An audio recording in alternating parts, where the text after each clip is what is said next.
اعوذ باللہ من الشیطان الرجیم بسم اللہ الرحمن الرحیم اللہم صلی علی محمد وعلی محمد وعجل فرجهم۔ ناظرین السلام علیکم ورحمۃ اللہ وبرکاتہ۔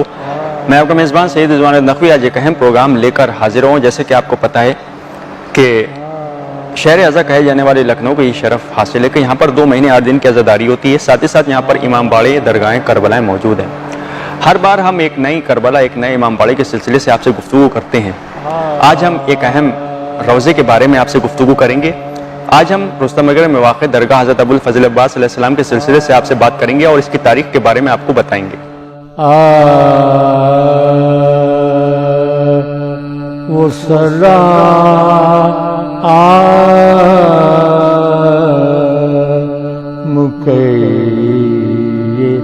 حسین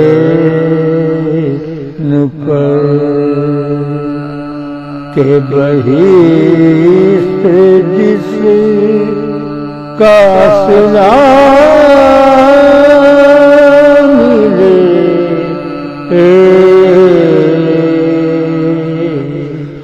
وہ سلام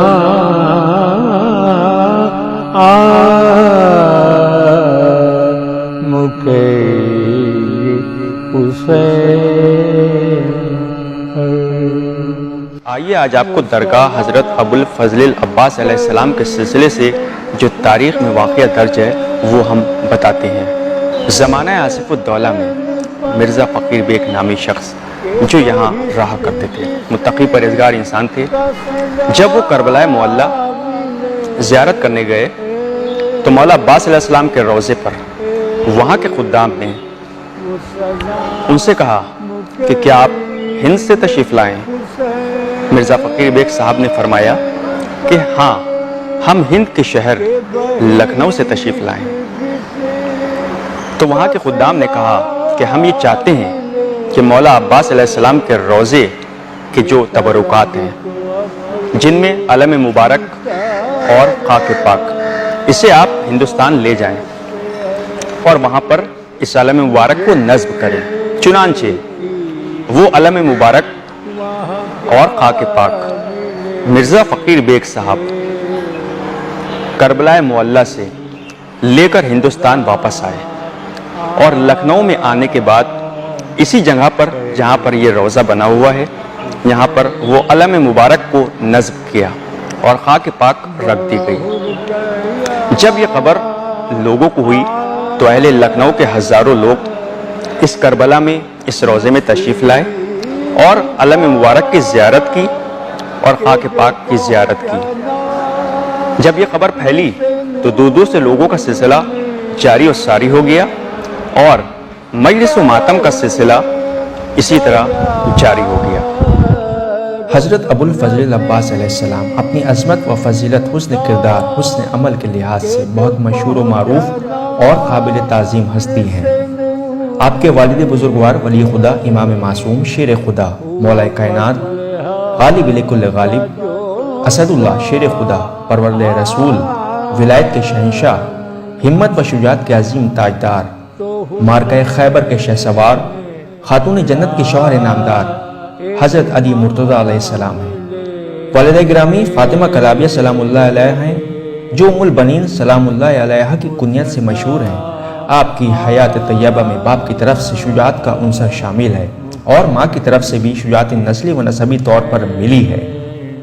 یہ حقیقت ہے کہ واقع کربلا میں جناب عباس علیہ السلام نے بے مثال صبر و شجاعت کا مظاہرہ کیا، اور آپ شجاع کیوں نہ ہوتے، اس لیے کہ آپ خود عباس علیہ السلام یعنی شیر تھے۔ شاعر اکمال لکھنوی صاحب کے لفظوں میں یوں کہا جا سکتا ہے، جو حقیقت میں خود بہادر ہو پسر اس کا دلیر ہوتا ہے، کیوں نہ عباس ہوتے مثل علی، شیر کا بچہ شیر ہوتا ہے۔ جب اس کی خبر آصف الدولہ کو ہوئی تو آپ اسی مقدس روضے میں تشریف لائے اور آپ نے حکم صادر فرمایا کہ اس مقدس روضے کا گنبد اسے سونے کا بنوا دیا جائے، اور آپ نے در رواق کی بھی تعمیر کی۔ اس کے بعد غازی الدین حیدر نے، آپ دیکھیں کہ یہاں پر جو آپ کو سامنے ایک دروازہ نظر آتا ہے جو کہ چاندی کا ہے، وہاں پر اس دروازے پر انہوں نے چاندی چڑھوا دی۔ جو بھی بادشاہ آتا گیا اور یہاں پر سلامی دینے کے لیے وہ ضرور آتا تھا، اور ساتھ میں یہ طریقہ بن گیا کہ لکھنؤ میں جتنے بھی لوگ یہاں پر آتے تھے وہ مولا عباس علیہ السلام کے روضے پر حاضری دینا اپنے کو فخر کی بات سمجھتے تھے۔ یہ سلسلہ جاری و ساری ہو گیا اور آج تک الحمدللہ یہ سلسلہ جاری و ساری ہے۔ کربلا میں امام حسین علیہ السلام نے اپنی اور اپنے عزیزوں کی قربانی رائے خدا میں پیش کر کے اسلام کو حیات بخشی۔ ان عظیم قربانیوں میں حضرت عباس علیہ السلام کی قربانی قابل تعظیم ہے۔ باب المراد، سقائے سکینہ، باوفا، علمدار لشکر، باب الحسین۔ درگاہ حضرت عباس علیہ السلام حسینی فوج کے علمدار حضرت عباس علیہ السلام کے نام سے منسوب یہ مقدس روضہ پرانے و مغربی لکھنؤ کے محلے رستم نگر میں واقع ہے۔ درگاہ کی شاندار عمارت فن تعمیر کا اعلیٰ نمونہ ہے۔ درگاہ حضرت عباس علیہ السلام سے اہل ہند کی عقیدت۔ درگاہ حضرت عباس علیہ السلام کی تعمیر نواب وزیر آصف الدولہ کے عہد میں شروع ہوئی تھی، جب مرزا فقیر بیگ صاحب نے کربلائے معلیٰ سے جناب عباس علیہ السلام کے روضے کی مٹی یہاں لا کر رکھی اور علم مبارک نصب کیا گیا۔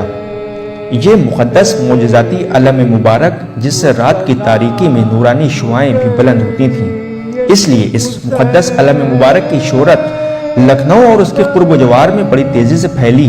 لوگ بڑی تعداد میں زیارت کے لیے آنے لگے، مرادیں مانگی جانے لگیں، حاجتیں پوری ہونے لگیں۔ آصف الدولہ نے اس مقدس جگہ کی حد بندی کروائی اور اصل روضے کی تعمیر ایسی کی کہ مردوں کے لیے شمال کی طرف اور مستورات کے لیے جنوب کی جانب جگہ رکھی گئی تاکہ مرد و عورت الگ الگ بآسانی زیارت کر سکیں۔ نواب آصف الدولہ، نواب غازی الدین حیدر، واجد علی شاہ اور بھی اہم شخصیات نے اس مقدس بارگاہ میں اپنی عقیدت کے پھول پیش کیے ہیں جو تاریخ میں واقعات کے ساتھ درج ہیں۔ بادشاہ واجد علی شاہ جب لکھنؤ سے رخصت ہونے لگے تو آپ نے اپنی تلوار اور تاج کو اسی مقدس بارگاہ مولا ابوالفضل عباس علیہ السلام کے روضے پر رکھ دیا اور فرمایا، کیا ہے مولا، جب ہم لوٹ کر آئیں گے تو آپ اس یہ تلوار اور یہ تاج لیں گے۔ لیکن وقت نے مہلت نہ دی اور وہ خوبصورت دور ماضی کی یادوں میں تبدیل ہو گیا اور وہ وقت نہ آ سکا کہ جب دوبارہ واجد علی شاہ یہاں پر آتے اپنا تاج اور تلوار لینے کے لیے۔ مولا حضرت ابوالفضل عباس علیہ السلام کی بارگاہ یہ وہ مقدس بارگاہ ہے کہ جہاں پر ہر دھرم اور ہر جاتی کے لوگوں کا سلسلہ آنے کا جانے کا شروع ہو جاتا ہے۔ یہ وہ مقدس بارگاہ ہے کہ جہاں پہ ہر دھرم کے لوگ بڑی عقیدت اور آستھا کے ساتھ یہاں پہ حاضری دینے کے لیے آتے ہیں۔ ان میں ایک بڑی تعداد ہمارے ہندو بھائیوں کی ہے جو بڑی عقیدت کے ساتھ اس مقدس روضے میں آتے ہیں اور دعا مانگتے ہیں اور اپنی مرادیں پاتے ہیں۔ اگر ہم اس مقدس بارگاہ کے اندرونی حصے کی بات کریں تو خاک پاک کے مقدس معجزاتی علم مبارک و کربلا کے خاص تبرکات درگاہ میں بحفاظت آج بھی محفوظ رکھے ہیں، جن کے معجزے سے بیمار شفا یاب ہوتے ہیں۔ یہ تو ہر روز مگر خاص کر ہر جمعرات کو لوگ یہاں حاضری دیتے ہیں، دعا مانگتے ہیں اور اپنی مرادیں پاتے ہیں۔ محرم میں خاص کر شب عاشور یہاں آنے والے زائرین میں خاص کر ایک بڑی تعداد ہندوؤں کی ہے۔ لکھنؤ گنگا جمنی تہذیب کا مرکز ہے اور یہاں ہندو مسلم مل کر سب ایک ساتھ محرم مناتے ہیں۔ اس کی جیتی جاگتی مثال ہے درگاہ حضرت عباس علیہ السلام۔ کیا اپنے، کیا غیر، کیا مسلمان، کیا ہندو، سبھی اس مقدس بارگاہ میں آتے ہوئے فخر محسوس کرتے ہیں۔ باب المراد کے روضے اقدس پر جو بھی مراد مانگی جاتی ہے وہ بہت جلد پوری ہو جاتی ہے۔ ہندو عقیدت مندوں کی طرح کے سینکڑوں ایسے پریوار ہیں جن کے دن کی شروعات اور سماپن درگاہ پر حاضری لگا کر ہوتا ہے۔ ایسے ہی کتنی مشہور و معروف شخصیتیں یہاں لکھنؤ میں ہیں جو برسوں ہندوستان سے باہر رہنے کے بعد بھی اپنی گنگا جمنی تہذیب کو نہیں بھولے۔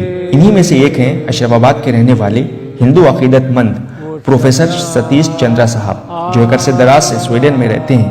جب وہ لکھنؤ آتے ہیں تو وہ خود اور ان کے گھر والے بڑی عقیدت کے ساتھ درگاہ میں حضرت عباس علیہ السلام میں اپنی عقیدت کا اظہار یہاں حاضری دے کر کرتے ہیں۔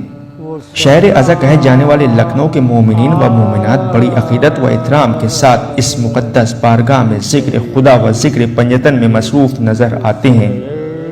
ہندو مسلم عقیدت مندوں کے یہاں آنے سے لکھنؤ کی فضا خوشگوار لگنے لگی ہے، جسے دیکھ کر آپ فخر محسوس کریں گے۔ ہندو مسلم ایکتا کی بہترین مثال ہے یہ درگاہ حضرت عباس علیہ السلام۔ اس مقدس عالیشان روضے پر ہر دھرم کے لوگ بڑی تعداد میں آتے ہیں۔ یہاں ہندو مسلم سکھ عیسائی ایسے کتنے الگ الگ دھرموں کے موتیوں کو ایک ہی مالا میں پرو کر ایک خوبصورت اتحاد ایکتا محبت کا ہار تیار کیا جاتا ہے، جس سے ہمارے ہندوستان خاص کر لکھنؤ کی فضا مہک رہی ہے اور ایکتا کا میسج پوری دنیا میں عام ہو رہا ہے۔ لکھنؤ گنگا جمنی تہذیب کو خود میں سمیٹی ہوئی یہ درگاہ ہر دھرم اور ہر جاتی کے لوگوں کے لیے عقیدت و احترام کا مرکز بنی ہوئی ہے۔ جی ہاں ویورز، تو ابھی آپ سماعت فرما رہے تھے حضرت ابو الفضل عباس علیہ السلام کے سلسلے سے یہ پروگرام جو اس وقت آپ حسینی چینل پر دیکھ رہے تھے۔ درگاہ حضرت عباس علیہ السلام جہاں پر ہر مذہب و ملت کے لوگ بڑی عقیدت کے ساتھ یہاں پر آتے ہوئے نظر آتے ہیں۔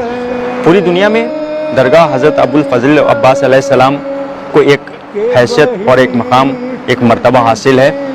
پورے لکھنؤ سے تمام شیعہ حیدر کرار، تمام عزادار، تمام ماتمدار یہاں درگاہ حضرت ابو الفضل عباس علیہ السلام میں آتے ہوئے نظر آتے ہیں اور اپنی مرادیں پاتے ہیں۔